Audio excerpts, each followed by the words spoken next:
Hayvan fobisi olanlara da buradan ifade etmiş olayım. Bir hayvanı sahiplenmek dünyanın en güzel duygusu. Bakın, yıllarca iyi ve kötü günde birlikte oluyorsun. Eksikliğini, hatanı yüzüne vurmuyor. Dedikodunu yapmıyor.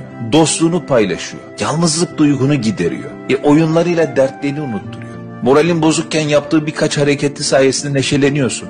Pek çok dostluğunu vefasızlık göstermişken ondan asla vefasızlık görmüyorsun. Yalanına şahit olmuyorsun. Kandırmıyor seni. Aldatmıyor seni. Kızdığın zamanlar sana küsmüyor. Yani ufacık bir ödüle büyük tezahürat yapıyor. Üzüntünü, neşeni fark ediyor. Ona göre davranıyor. Sen onu seviyorsun ama bakıyorsun ki o seni senden daha çok seviyor. Yani hem karşılıksız hem de canını göz kırpmadan sana veriyor. Senin için verecek kadar seviyor.